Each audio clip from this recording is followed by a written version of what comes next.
नमस्कार विद्यार्थी मित्रांनो, मी प्रदीप जाधव सर आपलं प्रेरणा MPSC अकॅडमी यूट्यूब चॅनलवरती सहर्ष स्वागत करतो। तर विद्यार्थी मित्रांनो, आज जो ग्रुप सी चा पेपर पार पडलेला आहे, या पेपर अंतर्गत मराठी व्याकरणाचे जे काही एकूण 50 प्रश्न होते त्याच्यामध्ये 45 प्रश्न मराठी व्याकरण प्लस शब्दसंग्रह या भागावरती होते, तर 5 मार्कावरचा उतारा होता। तर विद्यार्थी मित्रांनो, एकंदरीत जे काही एकूण 50 प्रश्न होते, या 50 प्रश्नाची संभाव्य उत्तर तालिका आपल्याला पाहायची आहे। तर चला मग विद्यार्थी मित्रांनो, आजच्या पेपरमधला आपल्याला पहिला प्रश्न पाहायचा आहे आणि आपण पेपर घेतलेला आहे संच क्रमांक ए। मग याच्यामधला पहिला प्रश्न मराठी व्याकरणाचा पहा। तर पहिला प्रश्न कोणता होता पहा। पहिला प्रश्न असा होता, पत्नी या शब्दाला समानार्थी शब्द कोणता? पत्नी या शब्दाला समानार्थी शब्द कोणता, असा हा आपला पहिला प्रश्न होता। त्याच्यासाठी 4 पर्याय असे होते मित्रांनो। पहिला पर्याय असा आहे की धव। पहा, पत्नीला धव हा समानार्थी शब्द नाही, धव म्हणजे नवरा होते विद्यार्थी मित्रांनो, धव म्हणजे नवरा, म्हणजे पहिला पर्याय नाही। त्यानंतर पहा, दुसरा पर्याय भरता। भरता म्हणजे नवराच होते विद्यार्थी मित्रांनो, म्हणजे हा दुसराही पर्याय बाद झालेला दिसून येतो आपल्याला। तिसरा पर्याय कांता, पहा कांता, आणि चौथा पर्याय दिसतो आपल्याला कलत्र।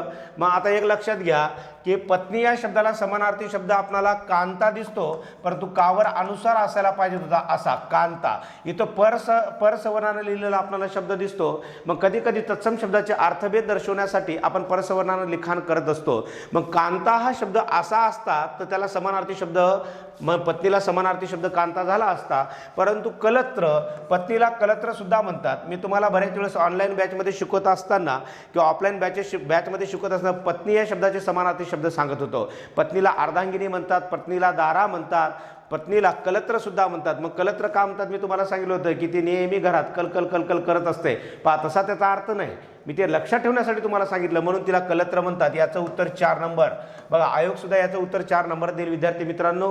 पहा, थोडासा प्रश्न इथं संदिग्ध वाटतो, कारण की इथं अनुस्वाराचा वापर करायला पाहिजे होतं। मग आता इथं अनुस्वाराचा जर वापर केला असता तर पर्यायामध्ये दोन्ही पर्याय समानार्थी राहिले असते, म्हणून उत्तर कलत्र द्यायला पाहिजे आयोगानं, पर्याय क्रमांक 4। त्यानंतर पुढे चला, आता पहा दुसरा प्रश्न, वाईट कृत्य करणाऱ्याला ते उघडकीस येईल की काय याची सतत भीती वाटते, या अर्थाची म्हण कोणती? पहा, वाईट कृत्य करणाऱ्याला ते उघडकीस येईल की काय याची सतत मनामध्ये भीती वाटत असते, या अर्थाची म्हण कोणती ते आपल्याला पाहायचं आहे। पहा, आता बळी तो कानपिळी या अर्थाची म्हण आहे का? आता हे बळी तो कानपिळी नाही, म्हणजे एखादा जर काय करतो, आता याचा अर्थ असा होतो, बळी तो कानपिळीचा अर्थ नेमका काय होतो? तर याचा अर्थ होतो बलवान मनुष्य इतरावर हुकूमत गाजवते विद्यार्थी मित्रांनो, या बळी तो कानपिळी या म्हणीचा अर्थ। आता दुसरा पर्याय चोराच्या मनात चालणे। मग चोराच्या मनात चालणे याचा अर्थ होतो या म्हणीचा वाईट कृत्य करणारा जो कोणी असेल ते उघडकीस येईल की काय याची त्याला सतत भीती वाटते, म्हणजे चोराच्या मनात चालणे, म्हणजे या म्हणीचा अर्थ हा होईल। म्हणजे आपलं उत्तर पर्याय क्रमांक 2 आहे। आता कर नाही त्याला डर कशाला, असा तिसरी म्हण दिलेली आहे, म्हणजे ज्याने वाईट आचरण केले नाही त्याला कशाची भीती नसते। पहा, ज्याने वाईट आचरण केले नाही त्याला कशाची भीती नसते, या म्हणीचा अर्थ असा होतो, म्हणजे हाही पर्याय बाद आहे। आणि दिव्याखाली अंधार याचा अर्थ होतो किती मोठा माणूस असला तरी काही दुर्गुण असतातच, या दिव्याखाली अंधार या म्हणीचा अर्थ असा होतो। मग चोराच्या मनात चालणे हे आपलं उत्तर असेल। 2 नंबरचं उत्तर काय आहे? दुसऱ्या प्रश्नाचं उत्तर 2 नंबरचं आहे। त्यानंतर तिसरा प्रश्नाकडे जाऊ आता आपण। पहा, सोने या शब्दाला पर्यायी समानार्थी शब्द निवडायचा आहे आपल्याला। इथं 4 पर्याय दिलेले आहेत आणि खाली बहुपर्यायी प्रश्न आहे, हे नीट लक्षात घ्या। मग सोने याला कनक म्हणतात का? बरोबर आहे, सोने याचा समानार्थी शब्द कनक होतो। सोने याला आपण सुवर्ण सुद्धा म्हणतो, सुवर्ण असाही त्याचा समानार्थी शब्द आहे। सोन्याला हेम पण म्हणतात आणि सोने याला कांचन पण म्हणतात, कांचन। पहा, कानन नाही, कानन म्हणजे जंगल होत आहे, कानन म्हणजे काय होते? जंगल। मग आता हे 4ही पर्याय सोने या शब्दाला समानार्थी आहेत, म्हणजे पर्यायामध्ये तसा पर्याय आहे का? पहा, सर्व पर्याय बरोबर। पहा, तर इथं चौथा पर्याय दिसतो आपल्याला, सर्व पर्याय बरोबर, म्हणजे 3चं उत्तर 4 नंबर। ज्या विद्यार्थ्याने 4 नंबर हे उत्तर बरोबर केलं त्याचं उत्तर हे बरोबर आहे मित्रांनो। त्यानंतर पुढे चला, आता चौथा प्रश्न पाहू आपण। खालीलपैकी देशी शब्दाचा शब्दगट ओळखा।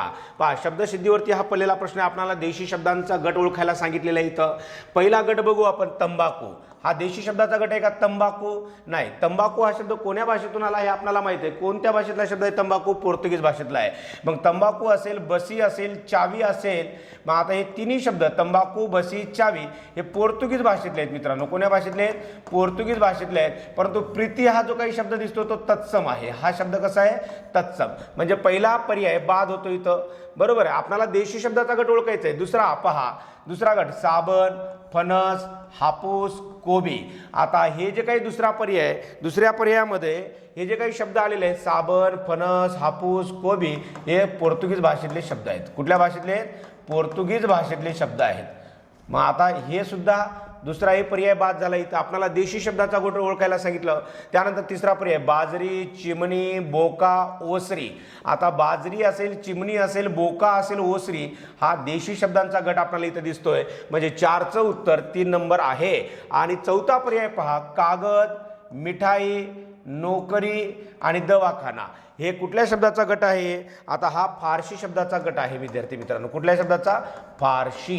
हे फारशी शब्द आहेत. म्हणून आपलं उत्तर काय आहे? 4 नंबरचं उत्तर 3 नंबर हे आपलं उत्तर असेल बाजरी, चिमणी, बोका आणि ओसरी. त्यानंतर 5वा प्रश्न समजून घेऊ. पहा, जो गरीब असतो त्याला कलेची गोडी नसते आणि ज्याला कलेची गोडी असते त्याला अनुकूलता नसते. या वाक्याचा प्रकार ओळखा. आता इथं आपल्याला वाक्याचा प्रकार ओळखायला सांगितलं. मग आता पहा, पहिला पर्याय दिलं केवळ संयुक्त वाक्य. आता केवळ संयुक्त वाक्य आहे का? म्हणजे इकलं पहिलं वाक्य केवळ वाक्य आहे का? इकलं वाक्य केवळ वाक्य आहे का? आणि याला प्रधानत्व सूचक उभयान व्याव्यानं जोडलं का ते पाहायचं. मग ते केवळ संयुक्त वाक्य असेल. नाही. मग आता याला मिश्र संयुक्त वाक्य म्हणतात का? पहा, दुसरा जो काही पर्याय आहे मिश्र संयुक्त वाक्य हे आपलं उत्तर बरोबर आहे. कारण की इथलं जे पहिलं वाक्य आहे ना, जो गरीब असतो त्याला कलेची गोडी नसते, ज्याला त्याला हे जो आणि त्याला पहा हे संबंधित सर्वनामानं जोडून तयार झालेलं वाक्य मिश्र वाक्य असते. हे तर आपल्याला माहित आहे. मग हे पहिलं वाक्य मिश्र वाक्य आहे. बरोबर आहे. त्यानंतर आता इकलं वाक्य पहा, ज्याला कलेची गोडी असते त्याला अनुकूलता नसते, ज्याला त्याला पहा हे संबंधित सर्वनाम आणि दर्शक सर्वनाम यांनी जोडून तयार होणारे वाक्य कोणते असतात? मिश्र वाक्य. मग या 2 मिश्र वाक्याला जोडायला कोण? हे प्रधानत्व सूचक उभयान्वयी अव्यय. कोणतं? आणि. हे कोणतं उभयान्वयी अव्यय आहे? प्रधानत्व सूचक उभयान्वयी अव्यय आहे. बरोबर आहे. म्हणजे प्रधानत्व सूचक उभयान्वयी अव्ययानं जोडून तयार होणारं वाक्य संयुक्त वाक्य असते. मग आता हे प्रधानत्व सूचक उभयान्वयी अव्यय 2 मिश्र वाक्य जोडायलं म्हणून याला मिश्र संयुक्त वाक्य म्हणतात मित्रांनो. म्हणून याचं उत्तर आहे 5चं 2 नंबर हे आपलं उत्तर असेल. त्यानंतर पुढे चला. आता दंड नसलेले व्यंजन शोधायला सांगितले त्यांनी. परंतु इथं देत असताना पर्यायामध्ये 4 शब्द दिले आपल्याला, व्यंजन नाही दिले सरळ सरळ. मग आता याचं उत्तर शोधायचं कसं? दंड नसलेले व्यंजन कोणतं आहे आपल्याला माहित आहे. आता वर्णमालेमध्ये एकमेव व्यंजन आहे दंड नसलेलं. कुठलं आहे? र. आता र ला दंडच नाही. नाही, शेवटी जोडूनही उभा नाही, शेवटी स्वतंत्र उभा नाही, मध्येही दंड नाही, अर्धा सुद्धा दंड नाही. कोणी पहा, वरून पहा, खालून पहा, मागून पहा, पुढून पहा, याला दंड दिसतो का? नाही. मग दंड नसणारं व्यंजन कुठलं आहे? र. मग आता या 4 शब्दामध्ये कुठं आहे र? पहिल्या पर्यायात इथं र दिलेला आहे. मग दंड नसलेलं व्यंजन शोधा. म्हणजे या शब्दामध्ये हे र हे दंड नसलेलं व्यंजन आपल्याला पाहायला मिळते. म्हणजे 6चं उत्तर 1 नंबर असायला पाहिजे. आता इथं र आहे परंतु इथं रफाराचा वापर करून रचं लिखाण केलेलं आहे. बरोबर आहे. र या व्यंजनाच्या जोडाक्षर लिहिण्याच्या 4 पद्धती आहेत.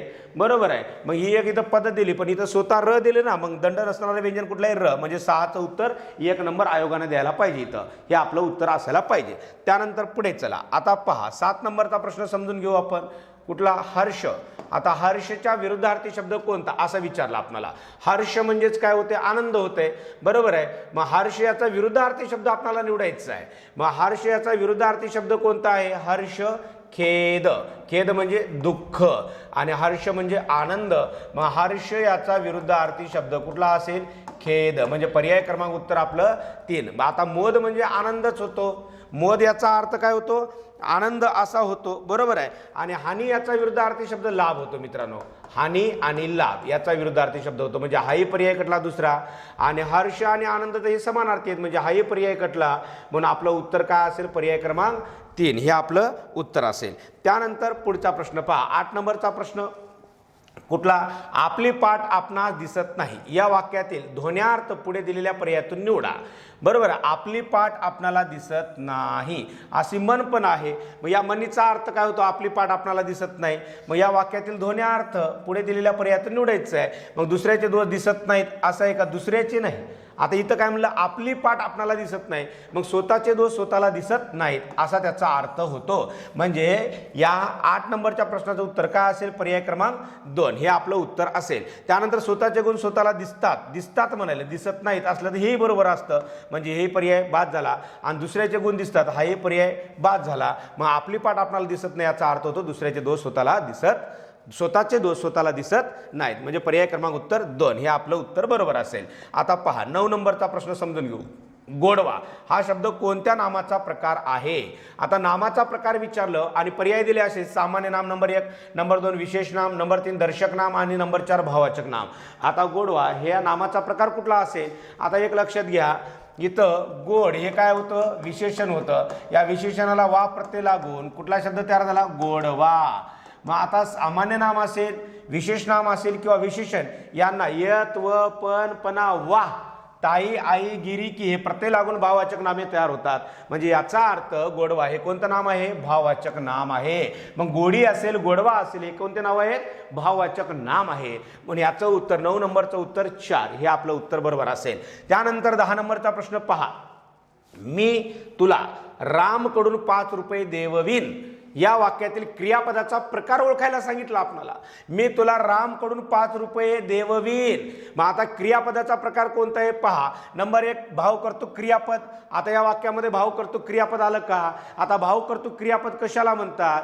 क्रियापदावर क्रियेचा भाव हाच वाक्याचा कर्ता जेव्हा समजला जातो तेव्हा त्या वाक्यातील क्रियापद भाव कर्तृक क्रियापद असते. मग आता या वाक्यात आणि भाव कर्तृक क्रियापद असणाऱ्या वाक्यात कर्ता स्पष्टपणे नसतो, परंतु या वाक्यात कर्ता दिसायला गेले तुम्हाला कर्ता आहे या वाक्यात. याचा अर्थ भाव कर्तृक क्रियापद हे पर्याय उत्तर बरोबर नाही. दुसरा पर्याय पहा, संयुक्त क्रियापद. आता धातू साधित प्लस सहाय्यक क्रियापद मिळून काय तयार होत असेल? संयुक्त क्रियापद. आणि दोन्ही शब्दातून एकाच क्रियेचा बोध होत असेल तर संयुक्त क्रियापद. मग इथं धातू साधित प्लस सहाय्यक क्रियापद आहे का? देववीन. आता क्रियापद ही एकेरी आहे म्हणजे हे संयुक्त क्रियापद नाही. दुसरा हे पर्याय इथं बाद झाला मित्रांनो.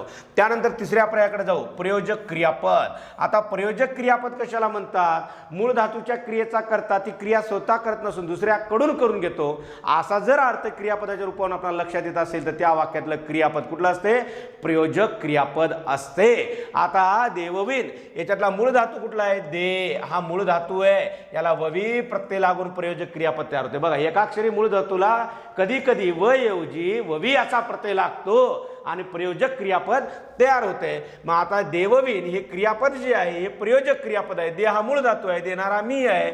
मग देण्याची क्रिया मी स्वतः करत नसून कोणाकडून करून गेलो? रामकडून करून गेलो. म्हणजे क्रियापद कुठले? प्रयोजक क्रियापद आहे.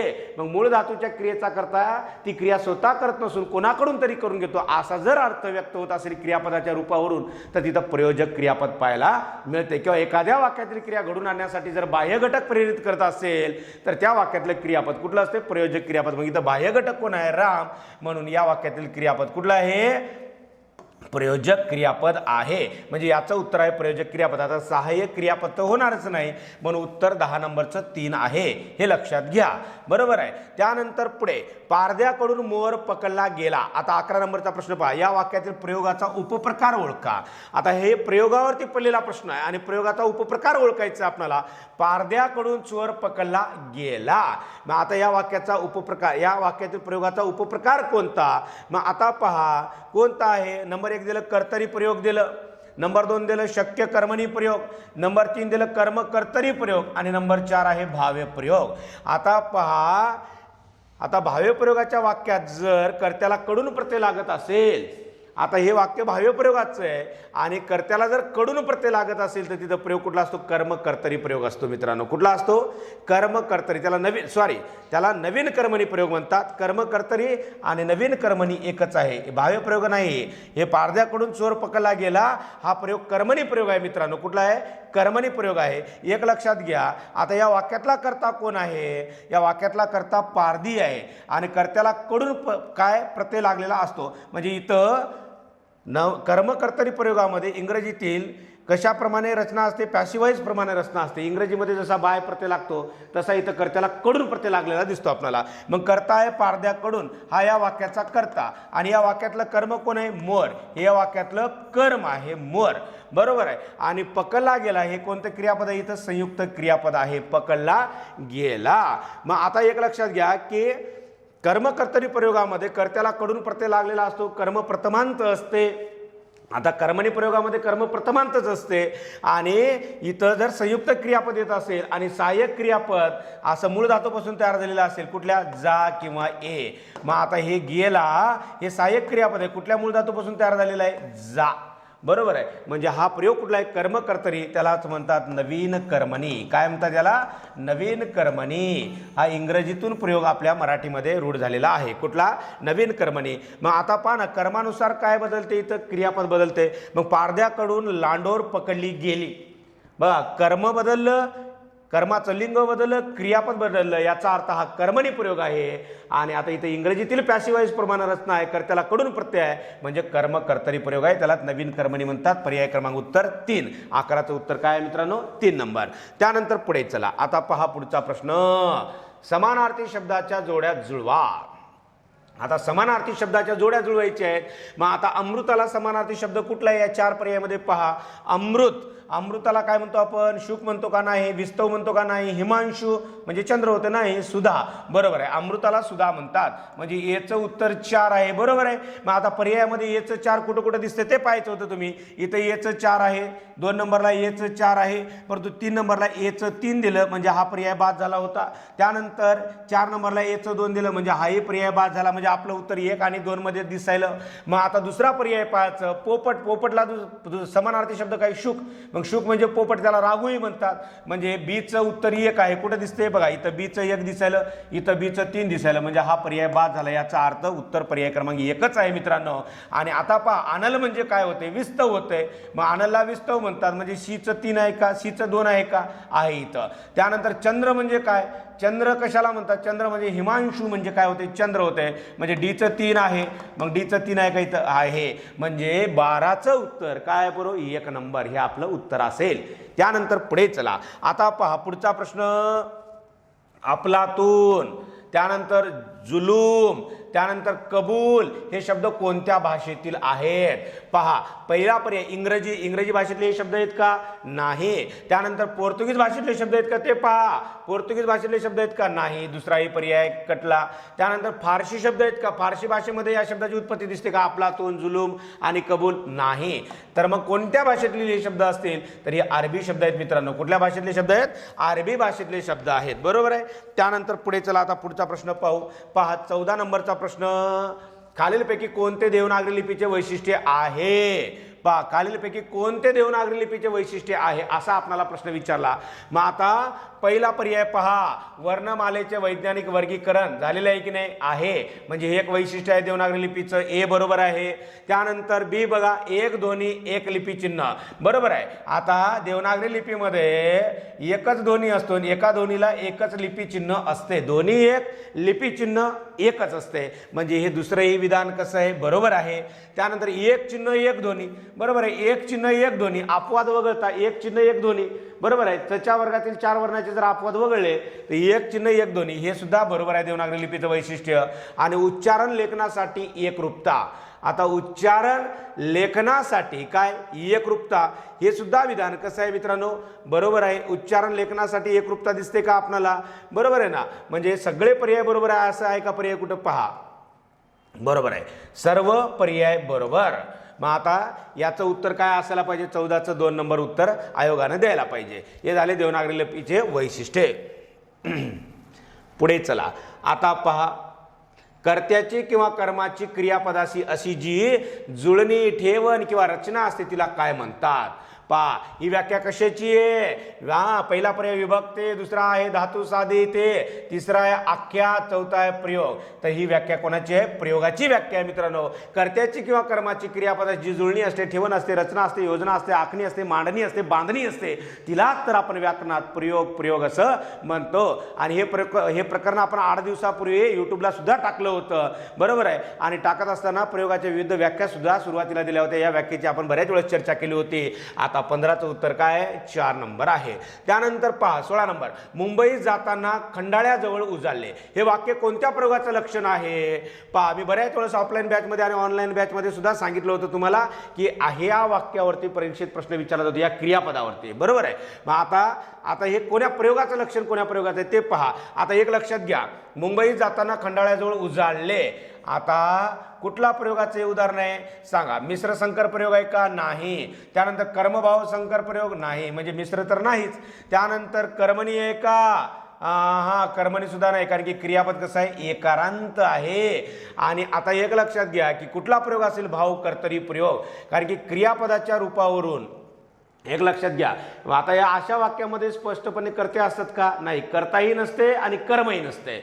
मग क्रियापदाला दर्शवलेला भाव तोच वाक्याचा कर्ता असतो. म्हणजे तो क्रियापदाचा कुठला प्रकार असतो? भाव कर्तरी क्रियापदाचा प्रकार असतो. आणि भाव कर्तरी क्रियापदाचा नेहमी कुठला प्रयोग होतो? भाव कर्तरी प्रयोग होतो. म्हणजे प्रयोग कुठला आहे? भाव कर्तरी प्रयोग आहे, हे लक्षात घ्या. म्हणजे 16चं उत्तर पर्याय क्रमांक 3 हे आपलं उत्तर असेल. 16चं 3 नंबर. त्यानंतर आता 17 नंबरचा प्रश्न समजून घेऊ. पहा, या वर्षी बाजारात सूर्यफुलाची खूप आवक आहे.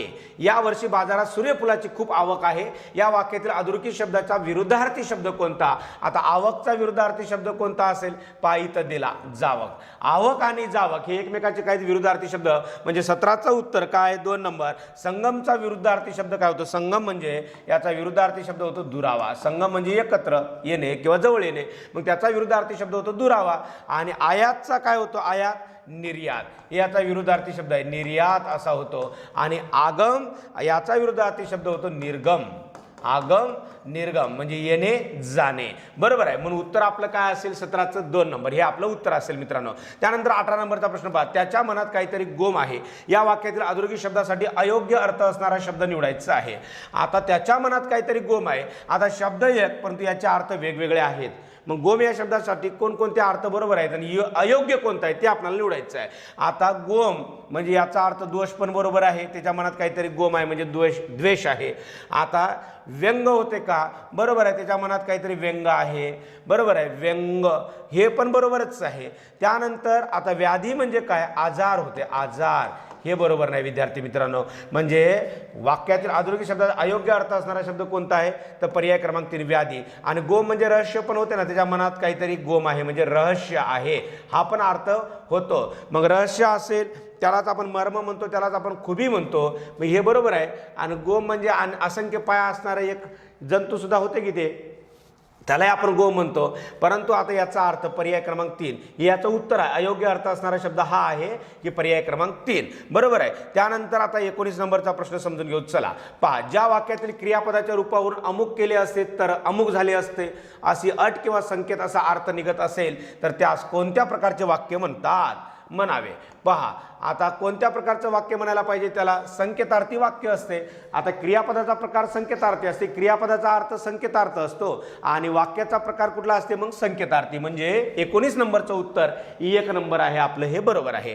त्यानंतर पुढे चला, आता 20 नंबरचा प्रश्न समजून घेऊ. पहा, खालील शब्दापैकी कोणते सामान्य रूप चुकीचे आहे? आता खाली काही शब्द दिलेले आहेत आणि कुठल्या शब्दाचं सामान्य रूप चुकीचं दिलेलं आहे ते आपल्याला ओळखायचं आहे. मग आता पहा, पहिला जो शब्द आहे घशात. आता घसा याचं सामान्य रूप होते ना? घशात होते ना? घसा, घशा, बरोबर आहे. घसा याचं सामान्य रूप होते घशात. माझ्या घशात खवखवते म्हणतो आपण. मग आता हे विभक्ती प्रत्यय लावण्यापूर्वी घसा या नामाचं सामान्य रूप घशा झालं, बरोबर आहे. त्यानंतर येण्याचे, येण्याचे मी तिकडे किंवा मी तुझ्याकडे येण्याचे ठरवले. मग ये, बरोबर आहे, याच्यापासून येण्या हे झालं सामान्य रूप, बरोबर आहे. मग येण्याचे असाच असतो शब्द येण्याचे. मग याचं हे सामान्य रूप बरोबर आहे. करण्यात. आता करण्यात बरोबर आहे का? करण्यात, तुझे काम करण्यात आले. मग करण्या पाहिजे तुझे सामान्य रूप, म्हणजे हे चुकीचं आहे. आणि आता पहा, फौज. आता इथं अनेक वचनी सामान्य रूप झालं फौजा, जावर अनुस्वार आहे. म्हणजे अनेक वचनात काय होते? सामान्य रूप होत असताना एखाद्या शब्दात अनेक वचनी रूपाचं सामान्य रूप होत असताना विभक्ती प्रत्यय लावण्यापूर्वी मागील अक्षरावर अनुस्वार येतो. म्हणजे हे पण बरोबर आहे. म्हणजे उत्तर काय आहे? इथं चुकीचं सामान्य रूप हेच आहे, करणे. हे चुकीचं झालं सामान्य रूप, करण्या पाहिजे होतं. म्हणून 20चं उत्तर 3. त्यानंतर उंचच्या उंच डोंगर चढताना लोंढे काकांच्या नाकी नऊ आले. या विधानातील वाक्प्रचाराचा अर्थ सांगा. आता नाकी नऊ येणे म्हणजे पायाला गोळे येणे का? नाही, हे होणार नाही. जीवात जीव येणे का? नाकी नऊ येणे नाही. मग त्यानंतर जीव टांगणीला लागणे, नाकी नऊ येणे नाही. तर प्राण कासावीस होणे, काय होणे? जीव कासावीस होणे, नाकी नऊ येणे. याचा अर्थ काय होतो? नाकी नऊ येणे म्हणजे जीव कासावीस होणे, म्हणजे अत्यंत त्रासून जाणे. काही नाही, अत्यंत त्रासून जाणे. नाकी नऊ येणे याचा अर्थ अत्यंत त्रासून जाणे म्हणजे प्राण कासावीस होणे. म्हणजे पर्याय क्रमांक उत्तर काय? 4. त्यानंतर आता 22 नंबरचा प्रश्न पहा. दुसऱ्याने आपल्या विरोधात तक्रार करण्यापूर्वी आपणच त्या विरोधात तक्रार करावी हा आशय स्पष्ट करणारी म्हण ओळखा. म्हणजे या अर्थाची म्हण ओळखायची आपल्याला. सांगा आता या अर्थाची म्हण कोणती असेल? अटकळ्या देवा दंडवत, हे म्हण बरोबर आहे का? त्यानंतर आतपाव भोपळा आणि 2.5 शेर तेल, हे बरोबर आहे का? आता याचे अर्थ कळायला पाहिजे तर कळेल तुम्हाला. अवसबाई तुझ्याकडे आणि पुनवबाई तुझ्याकडे. अवसबाई तुझ्याकडे आणि पुनवबाई तुझ्याकडे आणि अस्वला आधी आरोळी. आता हे 4 म्हणी आहे. आता याचा अर्थ लक्षात येणं गरजेचं आहे. मग अटकळ्या देवाला दंडवत याचा अर्थ काय होतो? अटकळ्या देवाला दंडवत म्हणजे अनेक वेळा पहिल्यांदा वाटणारे संकट काळानुरूप काय होत असते? का वरदान ठरत असते. बघा, सुरुवातीला संकट वाटते, अडचण वाटते, परंतु तेच काळानुरूप आपणाला काय होत असते? अनुकूल ठरत असते, असा याचा अर्थ होतो अटकळ्या देवा दंडवत. त्यानंतर आतपाव भोपळा आणि 2.5 शेर तेल. आतपाव भोपळा आणि 2.5 शेर तेल. आता या म्हणीची एक समानार्थी म्हण सांगतो तुम्हाला, पहा. आता याचा अर्थ असा होतो 4 आने की मुर्गी, 4 आने की मुर्गी आणि 12 आने का मसाला. मग आता याचा अर्थ कळाला असेल तुम्हाला. याचा अर्थ असा होतो म्हणजे मुख्य गोष्टीपेक्षा क्षुल्लक गोष्टीचा खर्च जास्त असते. मुख्य गोष्टीपेक्षा क्षुल्लक गोष्टीचा खर्च जास्त असते. म्हणजे या अर्थ लागू पडते का म्हणीला? नाही. म्हणजे हाही पर्याय कटला, पहिलाही कटला. आता अवसबाई तुझ्याकडे आणि पुनवबाई तुझ्याकडे याचा अर्थ काय होतो? स्वार्थी भावनेने दोन्ही पक्षाचा लाभ घेणे. पहा, स्वार्थी भावनेने दोन्ही पक्षाचा लाभ घेणे. अवसबाई तुझ्याकडे आणि पुनवबाई तुझ्याकडे म्हणजे हे सुद्धा अर्थ याचा होत नाही. आणि अस्वला आधी आरोळी. मग आता अस्वला आधी आरोळी मग याचा अर्थ होतो दुसऱ्याने आपल्या विरोधात तक्रार करण्यापूर्वी आपण त्या विरोधात तक्रार करावी. म्हणजे पर्याय क्रमांक उत्तर 4 आहे. 22चं उत्तर 4. पहा, त्यानंतर पुढे आता पहा पुढचा प्रश्न काय? शब्दशः होणाऱ्या अर्थापेक्षा भिन्न व विशिष्ट अर्थाने रूढ होऊन बसलेल्या शब्दसमूहाला काय म्हणतात? शब्दशः होणाऱ्या अर्थापेक्षा भिन्न व विशिष्ट अर्थाने रूढ होऊन बसलेल्या शब्दसमूहाला काय म्हणतात? विशेषण म्हणतात का? नाही. त्यानंतर वाक्प्रचार म्हणतात का? ते पहा. तिसरा पर्याय शब्दशक्ती म्हणतात का? नाही. आणि शब्दजाती हेही नाही. म्हणजे उत्तर आहे वाक्प्रचार. पहा, वाक्प्रचारामध्ये जे शब्दसमूह येतात आपण ज्याचे जशाला तशा अर्थ घेतो का? आता पहा, साखर पेरणे हा काय आहे?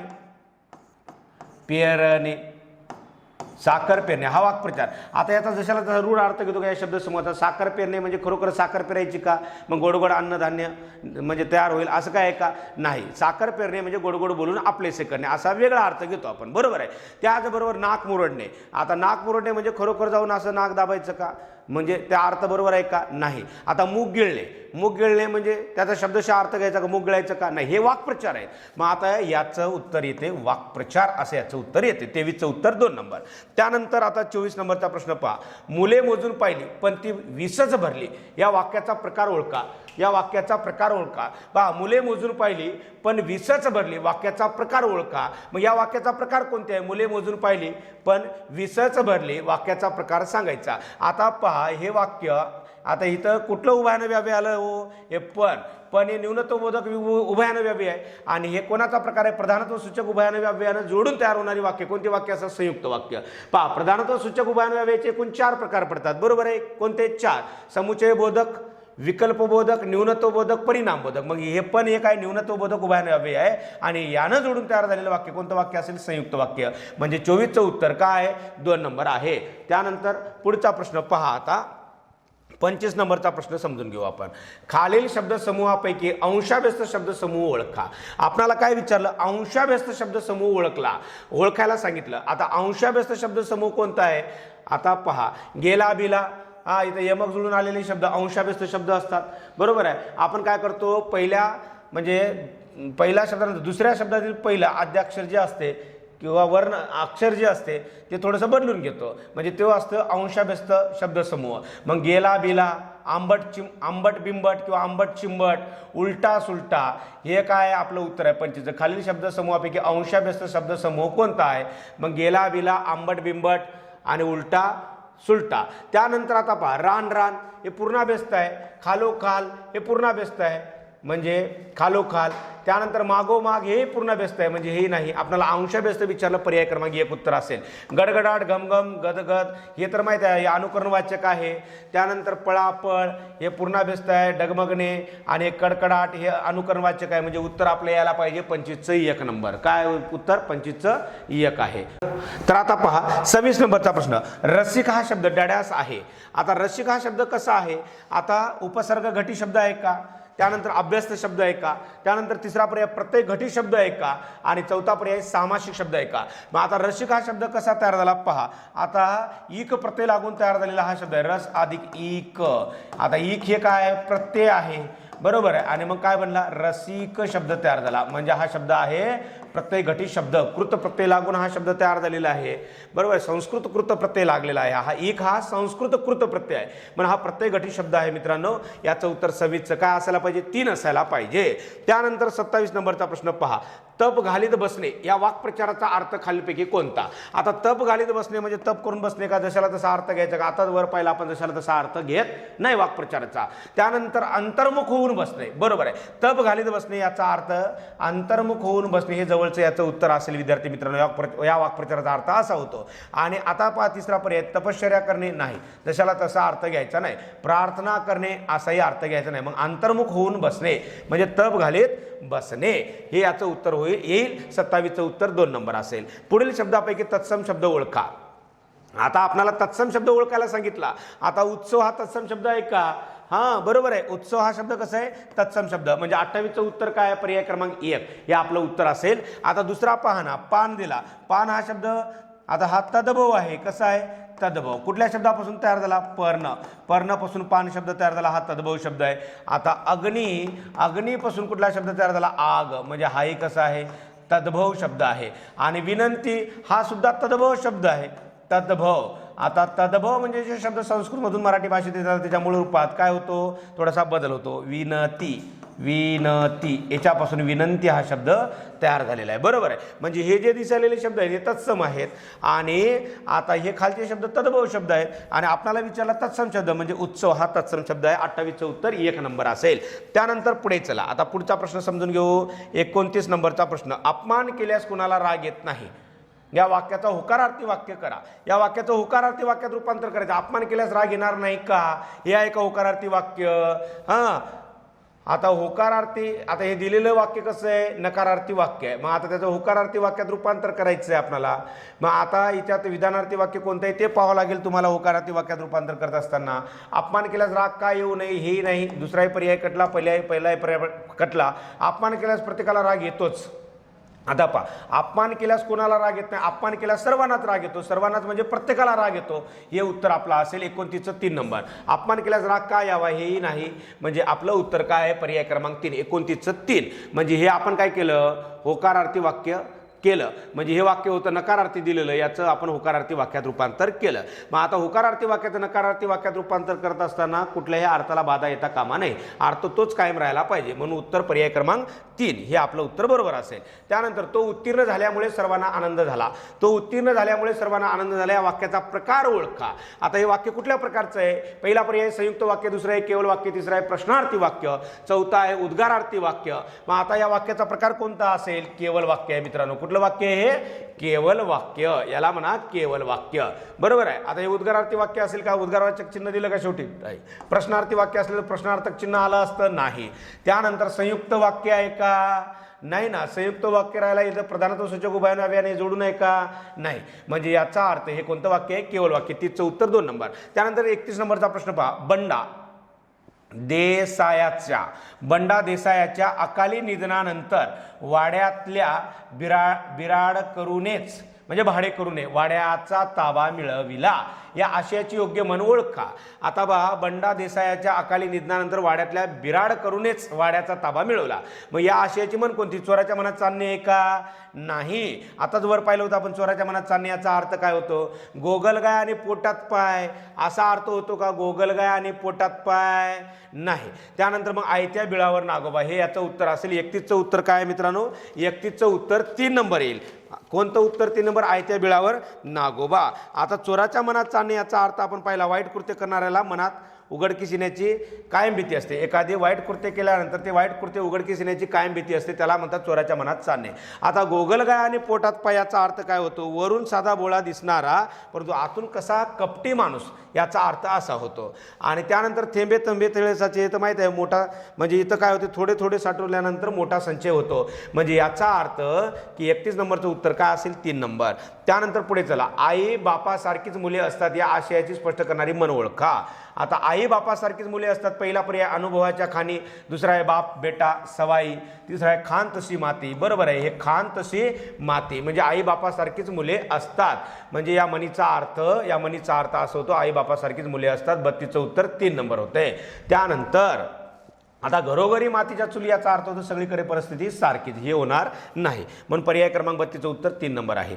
त्यानंतर पहा, प्रथम ग्रासे मक्षिका पाहता या म्हणीचा अर्थ काय? म्हणजे पहिल्या घासाला मधमाशी सापडली, त्यानंतर एखादी चांगली गोष्ट सुरू होतानाच त्यात विघ्न येणे. पहिलाच घास खायला गेलं आणि घास खात असताना घासामध्ये काय आली? माशी आली. म्हणजे जेवण करत असताना आता भूक कडाडून लागली, जेवण करत असताना घासामध्ये केस निघाला, माशी निघाली की म्हणजे काय होते? एखादी चांगली सुरुवात करतानाच विघ्न येणे, अडथळा येणे.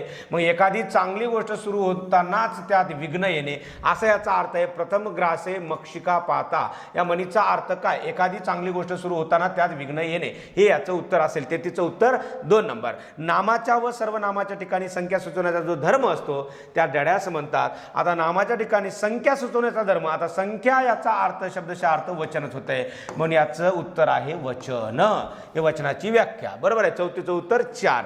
त्यानंतर 25 नंबरचा प्रश्न पहा, त्याने आपल्या मुलीला कालच सासरी पाठविली न. मग आता त्याने आपल्या मुलीला कालच सासरी पाठविली न या वाक्यातील प्रयोग ओळखा. आता या वाक्यातला प्रयोग कुठला? कर्तुकर्म संकर, कर्तुकर्म भाव संकर आणि कर्तुभावे संकर की कर्मभावे संकर. आता या वाक्यामध्ये प्रयोग कुठला दिसतो आपल्याला? कर्मभाव संकर प्रयोग दिसतो मित्रांनो, कर्मभावे संकर प्रयोग. म्हणजे याचं उत्तर 35चं उत्तर काय असेल? 3 नंबर. कारण की कर्त्याला काय असते? तृतीयाचा प्रत्यय लागलेला असतो, कर्ता तृतीयांत असतो कर्तुभाव संकर प्रयोगामध्ये. आणि कर्मालाही विभक्ती प्रत्यय असतो आणि कर्त्यालाही विभक्ती प्रत्यय असतो, कर्त्यालाही असतो, कर्माला सुद्धा विभक्ती प्रत्यय लागलेला असतो. बरोबर आहे. म्हणजे इथं कर्त्याला विभक्ती प्रत्यय दिसायला, कर्माला विभक्ती प्रत्यय दिसायला. आणि इथं काय होते माहिती आहे का? कर्मानुसार क्रियापद बदलते. म्हणजे आता कर्मानुसार क्रियापद बदलणे हे कोणाचं लक्षण आहे? कर्मणीचं. बरोबर आहे. आणि कर्त्याला आणि कर्माला विभक्ती प्रत्यय असणं हे भावेचं लक्षण आहे. मग आता पहा, तुम्ही कर्माचं लिंग बदलून पहा. त्याने आपल्या मुलाला ठेवा वाटल्यास इथं मुलाला कालच सासरी पाठविला. बरोबर आहे. पाठविला म्हणजे इथं प्रयोग कुठला आहे? कर्मभाव संकर. याचं उत्तर 3 नंबर आहे मित्रांनो. 35चं उत्तर काय असायला पाहिजे? 3 असायला पाहिजे. बरोबर आहे. त्यानंतर पुढे चला. आता पहा, धातूला विविध प्रत्यय लागून क्रिया अपुरी दाखवणाऱ्या शब्दाला काय म्हणतात? धातूला विविध प्रत्यय लागून क्रिया अपुरी दाखवणाऱ्या शब्दाला काय म्हणतात? धातू साधिते म्हणतात किंवा त्यालाच आपण कृदंत असेही म्हणतो. पहा, धातू साधिते किंवा त्यालाच काय म्हणतात? कृदंत असे म्हणतात. धातूला विविध प्रत्यय लागून क्रिया अपुरी दाखवणारा शब्द म्हणजे धातू साधिते. त्यानंतर 37 नंबरचा प्रश्न पहा, मलिन या शब्दाचा विरुद्धार्थी शब्दाचा खालीपैकी कोणत्या वाक्यात उपयोग केला आहे? आता मलिनचा विरुद्धार्थी शब्द काय होतो? मलिनचा विरुद्धार्थी शब्द पाहायचा आपण. मग मलिनचा विरुद्धार्थी शब्द होतो निर्मळ. मग आता कुठल्या वाक्यामध्ये निर्मळ हा शब्द वापरला ते पहा. स्वच्छतेचे पालन करावे. बरोबर आहे का? तो मळालेल्या कपड्यानेशी गावी गेला. त्यानंतर घाणेरड्या नजरेने ती माझ्याकडे पाहत होता आणि निर्मळ अंतकरणाने ती कधी वागलीच नाही. मग आता हे निर्मळ, मलिनचा विरुद्धार्थी शब्द काय होतो? निर्मळ. म्हणजे पर्याय क्रमांक उत्तर 4. 37चं उत्तर 4 असेल. त्यानंतर काल सकाळी बाजूच्या मैदानावर सचिन जोरात धावला हे वाक्य कोणत्या प्रकारचे आहे? आता विधेय विस्तार असा पहिला पर्याय दिला, त्यानंतर कर्मविस्तार दिला, त्यानंतर कर्मपूरक आणि त्यानंतर विधीपूरक दिलं. म्हणजे या वाक्यामध्ये जास्तीत जास्त कशाचा वापर झाला या 4 पर्यायामध्ये ते पाहायचं आहे आपल्याला. काल सकाळी बाजूच्या मैदानावर सचिन जोरात धावला. आता धावला हे या वाक्यातलं क्रियापद म्हणजे क्रियापदाला वाक्य पृथक्करणामध्ये काय म्हणतो आपण? विधेय म्हणतो. काय म्हणतो? विधेय. आता या विधेयाचा विस्तार करणारे शब्द कोणते आहेत का जास्तीत जास्त वापर झाला का ते पहा. आता या वाक्यातला आधी उद्देश ओळखा. या वाक्यातला उद्देश कोण आहे? सचिन. धावणारा कोण आहे? सचिन. म्हणजे हा उद्देश आहे. कोण आहे? सचिन. मग आता आपण आपल्याला विधेय विस्तार कधी मिळत असतो? जेव्हा आपण क्रियापदाला प्रश्न विचारतो. केव्हा, कोठे, कसा, किती वेळा, बरोबर आहे, किती प्रमाणात, कधी, असे जेव्हा आपण क्रियापदाला प्रश्न विचारतो तेव्हा येणारं उत्तर काय असते, वाक्यातील विधेय विस्ताराचं काम करत असते. मग आता या वाक्यात विधेय विस्तार करणारे शब्द कोणते आहेत, म्हणजे धावला या क्रियापदाचा विस्तार करणारे शब्द कोणते आहेत ते पाहू. मग आता केव्हा धावला किंवा कधी धावला असं म्हणा. कधी धावला, काल, बरोबर आहे. कधी, सकाळी, किंवा केव्हा म्हणलं तरी जमत्या, केव्हा सकाळी. केव्हाचं उत्तर सकाळी आलं, कालही आलं, सकाळी आलं. मग आता कोठे, बाजूच्या मैदानावर. कोठे धावला, बाजूच्या मैदानावर. कसा धावला, एक क्रियेची रीत दाखवलं. कसा धावला, जोरात. मग आता काल सकाळी बाजूच्या मैदानावर जोरात, हे जे काही शब्द आहेत हे विधेय विस्ताराचं कार्य करतात. म्हणजे याचं उत्तर असायला पाहिजे 38चं विधेय विस्तार. 1 नंबर हे उत्तर आहे. त्यानंतर 39 नंबरचा प्रश्न पहा. शेतकऱ्यांना मिळणारे सरकारी कर्ज या शब्दसमूहासाठी योग्य पर्याय तुम्हाला निवडायचा होता. मग पहिला पर्याय दिला अनुदान. आता शेतकऱ्यांना मिळणारे सरकारी कर्ज याच्यासाठी या शब्दसमूहासाठी शब्द आहे तगाई. त्याला काय म्हणतात, तगाई. हे आपलं उत्तर बरोबर आहे. 39चं उत्तर 2 नंबर. त्यानंतर पुढे चला. आता पहा, शिडीवर चढून डबा काढ या वाक्यातील अधोरेखित शब्द कोणत्या प्रकारचा आहे. शिडीवरून चढून डबा काढ, क्रियाविशेषण अव्यय आहे का, हे क्रियाविशेषण आहे का, क्रियाविशेषण अव्यय. त्यानंतर शब्दयोगी अव्यय आहे का, उभयान्वयी अव्यय आहे का, अथवा विकल्पबोधक अव्यय आहे का.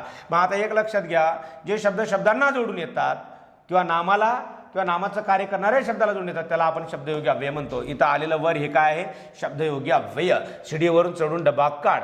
मग आता याला काय म्हणायला लागेल, शब्दयोगी अव्यय म्हणावं लागेल. याचं उत्तर आयोगाने हे द्यायला पाहिजे. ते काय द्यायला पाहिजे, शब्दयोगी अव्यय. तसं पाहिलं तर इथं फक्त वरला अधोरेखित करायला लागत होतं किंवा इथं द्यावं लागत होतं की शिडीवरून चढून डबा काढ या वाक्यातील वर आहे की नाही, हा शब्द कोणत्या प्रकारचं कार्य करतो असं पाहिजे होतं. तरी याचं उत्तर आयोग काय देणार, 2च नंबर उत्तर देईल, शब्दयोगी अव्यय हे याचं उत्तर असेल. त्यानंतर पुढे आता पहा, वेदांश हा प्रश्न विचारताच योग्य ते उत्तर ताबडतोब देणारा विद्यार्थी आहे. वेदांश हा प्रश्न विचारताच योग्य ते उत्तर देणारा उत्तर ताबडतोब देणारा विद्यार्थी आहे. मग आता अधोरेखित शब्दसमूहासाठी एक शब्द सांगायचं, कुठलं, आता हे याच्यासाठी प्रश्न विचारता योग्य ते उत्तर देणारा, ताबडतोब उत्तर देणारा विद्यार्थी. ताबडतोब उत्तर देणारा विद्यार्थी याला काय म्हणतात, तो स्थिर बुद्धी म्हणतात का नाही, स्थिरमती म्हणतात का नाही, हे दोन्ही समानार्थी शब्द आहेत. हजर जबाबी म्हणतात त्याला. काय म्हणतो आपण, हजर जबाबी. मनकवडा म्हणतो का, दुसऱ्याच्या मनातलं जाणारा नाही. म्हणजे याचं उत्तर सी आहे. मग आता पहिला पर्याय पाहिजे, ए व बी दिलं.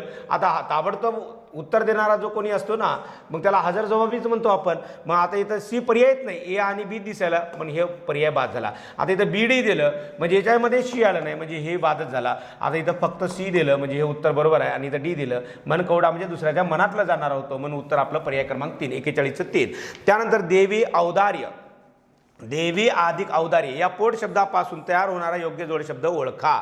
आता देवी औदार्य हे संधी विग्रह आहे आणि याच्यापासून संधियुक्त जोड शब्द तयार करा. देवी औदार्य याच्यापासून देवदार्य होते का, देवीदार्य होते का, देवी औदार्य असं होते का, देवी औदार्य. आणि देवोद्दार्य हे उत्तर बरोबर आहे, 4 नंबर. देवोद्दार्य पहा,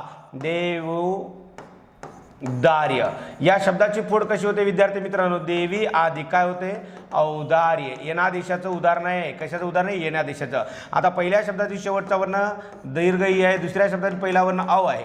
मग आता येणादेशाचा नियम असा आहे, रस्वई किंवा दीर्घई यांच्या पुढे विजातीय स्वर आल्यास या ईच्या जागी काय येतो, या ईच्या जागी ये येतो. आणि आता पुढे इकडे कोण आहे, ओ. मग आता हे य मध्ये ओ मिसळायचा, काय होईल, यो. मग आता पहा, या वच्या पाठीमागचा ई स्वर गेला, इकडला ओ स्वर गेला, आपल्याकडे यो तयार झालं. मग वच्या पाठीमागचा ई स्वर गेला, व कसा आहे, हलंत आहे. आणि इकडे कोण राहिलं, दार्य राहिलं, बरोबर आहे. मग आता या यो मध्ये व मिसळा, देवो व्यो दार्य असा संधियुक्त जोड शब्द तयार होईल. म्हणजे हे उदाहरण आहे स्वर संधीचं. स्वर संधीमध्ये यनादेशाचं हे उदाहरण आहे, बरोबर आहे. म्हणून पर्याय क्रमांक उत्तर हे 4 नंबर आपला असायला पाहिजे. काय असायला पाहिजे, उत्तर 4 नंबर हे आपलं उत्तर आहे. त्यानंतर आता पहा पुढचा प्रश्न, 43 नंबरचा प्रश्न. खालील होकारार्थी वाक्याचे नकारार्थी वाक्य करा. या लोकांचे अज्ञान पाहून मला दुःख होते. या लोकांचे अज्ञान पाहून मला दुःख होते.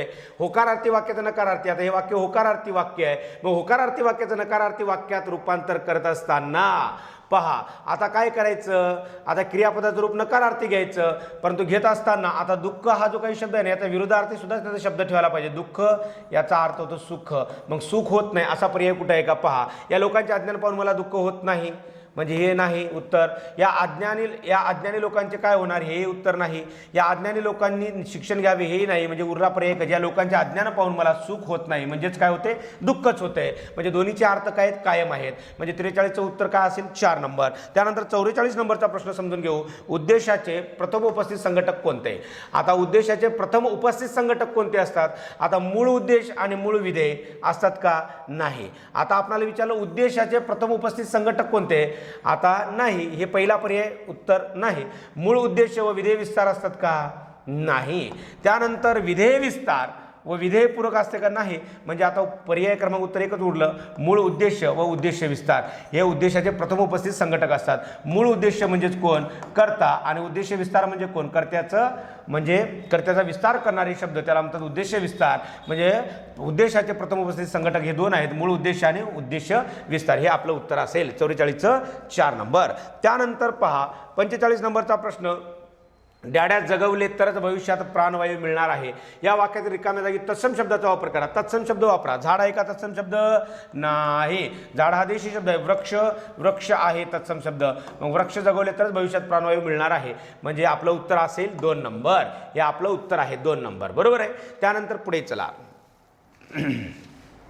आता पहा, आता हे झाले 45 प्रश्न. आता जो काही उतारा आहे, उत्तरावरचे जे काही 5 प्रश्न आहेत, आता त्याचे मी तुम्हाला संभाव्य उत्तर सांगण्याचा प्रयत्न करतो.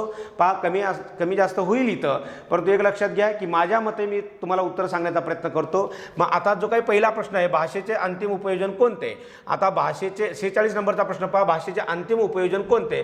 तर धर्मप्रसार होते का भाषेचं अंतिम उपयोजन, धर्मप्रसार नाही. त्यानंतर आता या उत्तरामधले उत्तर पाहा सांगलं. साहित्य निर्मिती पहा, भाषेचे अंतिम उपयोजन कोणते असायला पाहिजे, वाङ्मय निर्मिती किंवा साहित्य निर्मिती, हे याचं उत्तर असेल. म्हणजे 46चं 2 नंबर उत्तर असेल, हे बघून घ्या. त्यानंतर प्रारंभी युरोपियन राष्ट्रवादाचे मूलाधार कोणते होते. प्रारंभी युरोपियन राष्ट्रवादाचे मूलाधार कोणते होते, प्रारंभी. मग लोक भाषा व वाङ्मय निर्मिती होती का सुरुवातीला, नाही. भाषांतर आणि संस्कृती होती का, नाही. त्यानंतर भाषा, वंश आणि संस्कृती, हे याचं उत्तर असेल. 47चं उत्तर 3 नंबर असेल मित्रांनो. त्यानंतर भौगोलिकता, धार्मिकता आणि भाषा हे होतं का, भौगोलिकता, धार्मिकता आणि भाषा नाही. भाषा, वंश आणि संस्कृती. त्यानंतर पुढे चला. पहा, कोणत्याही समाजाला राष्ट्र ही पात्रता प्राप्त होण्यासाठी कोणती गोष्ट आवश्यक असते. आता या उत्तरानुसार पहा, याचं उत्तर काय असायला पाहिजे, कोणत्याही समाजाला राष्ट्र ही पात्रता प्राप्त होण्यासाठी कोणती गोष्ट आवश्यक असते. तर याचं उत्तर होतं साहित्य निर्मिती करण्याची क्षमता, हे याचं उत्तर असेल 48चं 1 नंबर. त्यानंतर पुढे चला. आता 49 वाला प्रश्न पहा, काय सांस्कृतिक संक्रमणाचे महत्त्वाचे माध्यम कोणते. राष्ट्रवाद आहे का, वंश आहे का, धर्म आहे का, भाषा, हे याचं उत्तर असायला पाहिजे. त्यानंतर आता शेवटचा प्रश्न आहे, वेगवेगळ्या धर्मचिंतकांनी धर्मचिंतनासाठी कोणत्या भाषेचा आधार घेतला. आता पहा, वेगवेगळ्या धर्मचिंतकांनी धर्मचिंतनासाठी कोणत्या भाषेचा आधार घेतला, तर याचं उत्तर होतं लोकभाषा, हे असायला पाहिजे. तर विद्यार्थी मित्रांनो, हे झाले संभाव्य उत्तर तालिका आपली. कमी जास्त 1-2 प्रश्न मागे पुढे होतील, तेही उतार्यामध्ये होतील. बाकी तर कुठेही आपल्याला संदिग्ध प्रश्न वगैरे दिसून येत नाहीत. ते जो सुरुवातीचा प्रश्न होता कांता, तिथं थोडंसं संदिग्ध वाटते, संदिग्धता, परंतु तिथं उत्तर आयोगानं कलत्रच द्यायला पाहिजे. हे उत्तर आपलं बरोबर असायला पाहिजे. तर विद्यार्थी मित्रांनो, हा व्हिडिओ कसा वाटला, या व्हिडिओला लाईक करा. आणि आपले जे काही मित्र वगैरे असतील, आता आपल्याबरोबर पेपर वगैरे दिलेले मित्र वगैरे असतील, तर हा व्हिडिओ जास्तीत जास्त आपल्या मित्रापर्यंत शेअर करण्याचं काम करा. थांबू. धन्यवाद.